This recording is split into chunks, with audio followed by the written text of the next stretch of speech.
Hey guys, my name is Brandon West. I'm Keith Moore. And today we're demoing Angry Eagles.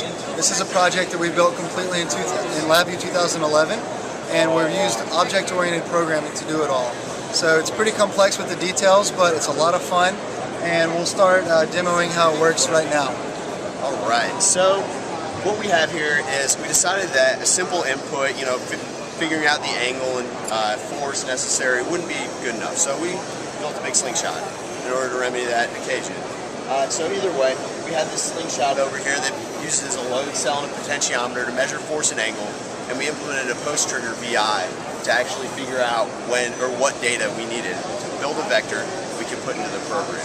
And something about this is Brendan and I knew absolutely nothing about LabVIEW when we started, and now we're over here dealing with object-oriented programming and building a whole video game. So we're using a CDAC chassis here. It's one of NI's new items. We actually got access to it before it came out, and it wirelessly transmits data over to the computer. You want to talk about the program a little bit? Sure. So in order to use some of the physics that's needed in this program, we're using a new feature in 2011 that's called .NET 4.0. .NET 4.0 allows us to call in a physics engine developed by Microsoft called Farseer.net, and that allows us to control sort of how the projectiles and the boxes act in the levels.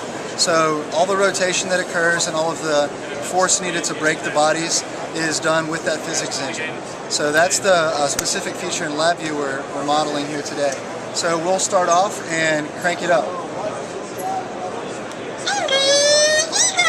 We have our showgirl Joel showing what happens. So what will happen now is we've got the game up here and it's measuring real time what the user does in the outside world through our sensors to mimic what the user's doing onto the game. So Joel's going to pull back over here and let it fly.